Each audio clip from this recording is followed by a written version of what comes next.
Doa pasti diijabah, walaupun proses melalui 3 hal. Yang pertama, diijabah doa kita menolak takdir yang buruk, menghilangkan takdir yang buruk. Contoh, kita memohon, ya Allah kasih aku jodoh, tapi jodohnya belum datang. Ternyata dalam takdir, karena kita sering berdoa meminta sesuatu, Allah sudah ijabah, tapi Allah memilih daripada memberi jodoh, ada yang lebih daripada itu. Apa? Ternyata ada takdir yang jauh lebih buruk daripada jodoh yang kita minta. Makanya Allah geserkan takdir buruk itu karena doa kita. Turunnya bala, turun bala dari langit. Bala turun dari langit. Doa naik dari bumi, dari kita. Pas di udara bertemu, bala sama doa berantem. Perkelahi antara doa sama bala. Yang kalah siapa? Bala, dan doa naik. Artinya bala tidak jadi turun. Itu saking kuatnya dan berkahnya doa kita. Berarti doa pasti diijabah. Proses pertama, doa yang kita minta Allah belum ijabah secara langsung sesuai permintaan, tapi Allah menolak sebuah bala yang kita tidak tahu. Misal, tertulis dalam takdir kita hari ini akan kena kecelakaan motor, tapi ternyata doa kita tidak pernah bilang, ya Allah selamatkan saya dari kecelakaan motor misalnya. Kita dah berdoa seperti itu. Tapi karena Allah melihat dalam takdir ada bala yang akan turun hari ini, tapi karena kita suka berdoa, Allah memilih mana yang baik. Allah yang lebih tahu mana yang baik. Apakah ijabah sesuai permintaan atau Allah memberi penggantinya yang lebih baik. Ternyata penggantinya yang lebih baik, Allah memilih tolak bala. Allah bisa saja kasih jodohnya, tapi kena kecelakaan motor. Nanti merasa nyesal. Aduh, baru sudah nikah atau ketemu jodohnya, malah dirawat di rumah sakit. Kesal enggak? Merasa, aduh gimana gitu. Makanya percaya jamaah sekalian, pilihan Allah itulah yang terbaik. Ada orang minta sama saya, boleh enggak saya berdoa? Saya suka sama seorang misal, saya jatuh cinta sama dia. Boleh enggak saya berdoa, ya Allah aku minta dia, si fulanah itu, si ini. Boleh enggak saya berdoa seperti itu? Saya jawab apa? Kira-kira jawab apa? Boleh saja. Tapi saya usulkan, serahkan aja kepada Allah. Dan apa? Ya Allah, kalau memang dia baik bagi saya, mudahkan. Kalau tidak baik, ganti yang lebih baik. Tapi gimana aku jatuh cinta sama dia? Itu beda urusan. Yang kedua, diijabah doa kita dan diberi oleh Allah Subhanahu wa taala sesuai permintaan. Apakah saat ini atau besok atau bisa lama, tapi kita percaya pilihan Allah itulah yang terbaik. Yang ketiga, doa yang kita minta atau yang kita selama ini bermunajat, ternyata bala masih terus menimpa kita, musibah kita terus ketemu. Selesai satu masalah, tambah lagi masalah. Kemudian permintaan yang kita minta juga belum ketemu. Saya minta kerjaan yang bagus, belum ketemu. Saya sudah berusaha melamar kerja sana sini, belum ada. Terus mana doa aku selama ini, mana? Ternyata yang ketiga, contohnya yang di ketiga. Yang ketiga apa? Allah simpan doa kita buat di akhirat. Berarti tidak ada yang hilang di sisi Allah. Kalau tidak tertolak bala, tidak diijabah sesuai permintaan, berarti yakini, oh disimpan di akhirat. Sahabat dan orang salih lebih suka doanya selama di dunia disimpan buat akhirat, karena di akhirat bakal lebih butuh bantuan dan pertolongan Allah dan berkat doa kita. Faham? Walaupun sifat manusia ingin melihat secara langsung, minta, ya Allah minta rumah, ada rumah. Minta ini, ada ini. Mohon maaf Bapak Ibu, kalau Allah ijabah atau berikan sesuai permintaan kita, nanti kita berhenti berdoa. Apapun yang kita minta, ya Allah aku minta mobil, dapat mobil. Minta kerjaan, dapat kerjaan. Minta jodoh, dapat jodoh. Minta rumah, dapat rumah. Mau haji, dapat haji. Terus segala yang kita minta dapat. Habis, dah ada minta lagi. Terus berdoa enggak? Dah ada berdoa. Tapi kalau Allah belum kasih, kita doa lagi enggak? Doa, minta lagi.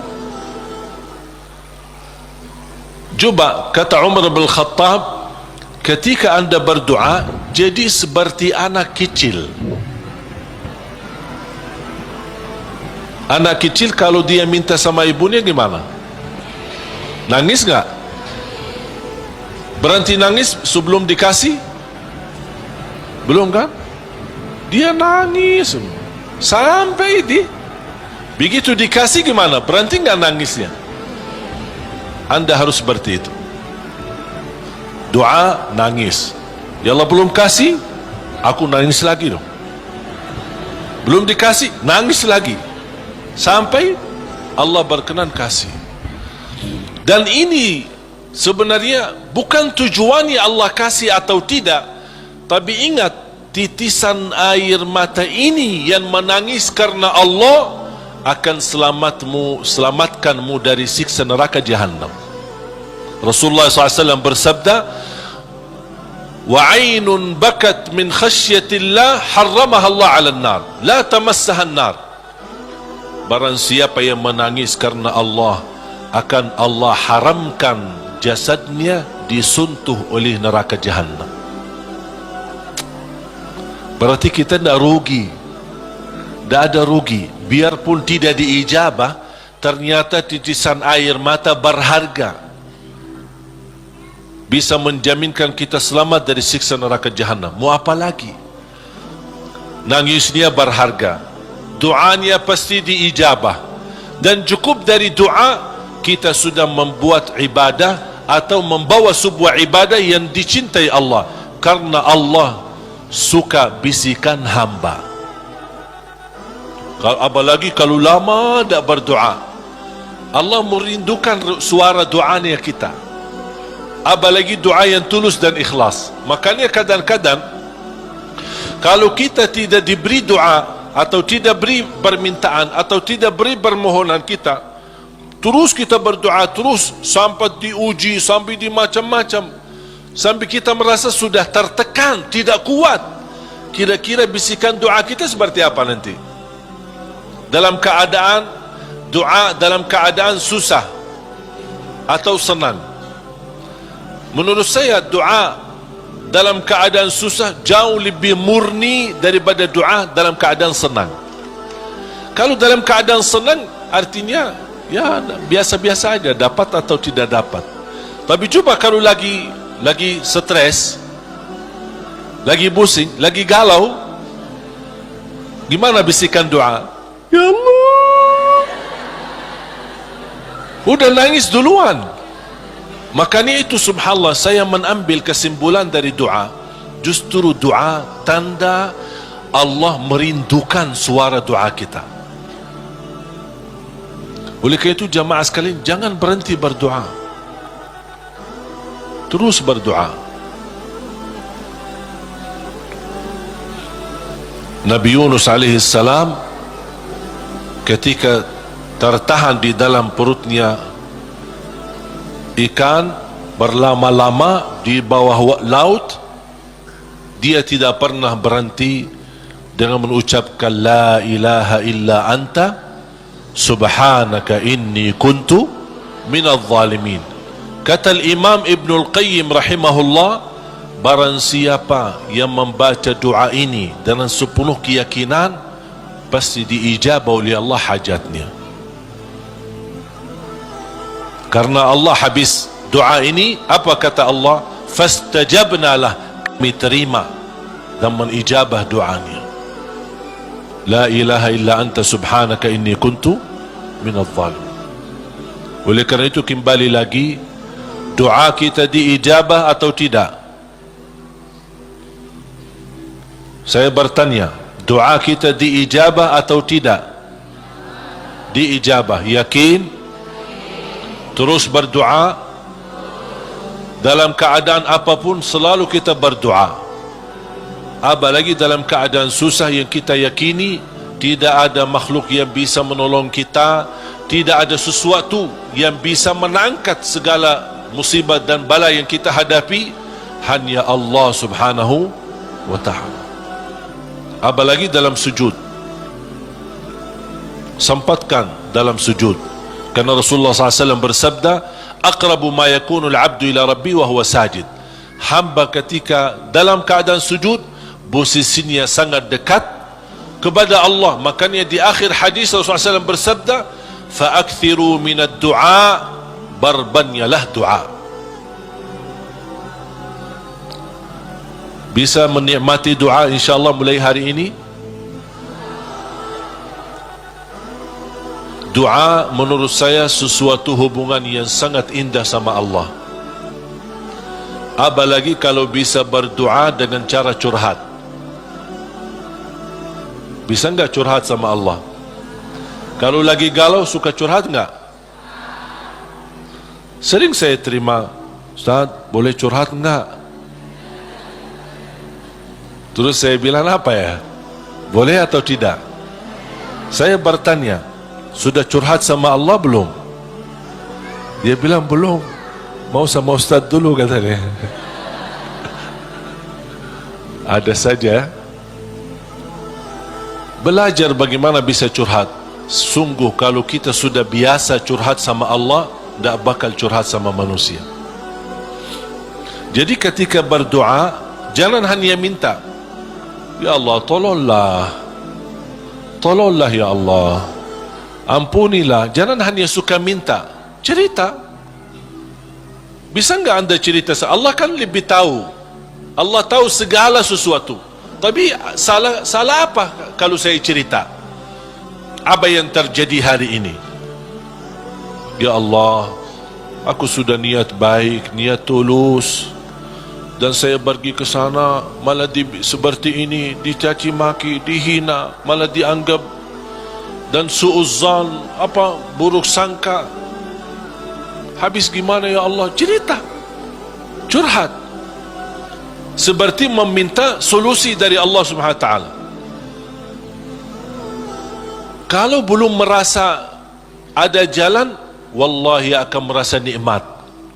Cukup anda bisa nikmat bersama Allah Subhanahu wa taala. Sebagaimana Nabi Yaqub ketika kehilangan anaknya, ada dia berkata apa? Qala innama ashku bathi wa huzni ila Allah. Aku hanya mampu curhat kepada Allah Subhanahu wa taala. Aku ingin cerita, padahal Allah tahu apa yang terjadi, tapi dia ingin cerita lagi sama Allah Subhanahu wa taala. Ungkapkan cerita ini kepada Allah, itu sudah merasa diri dan membuat hati kita tenang.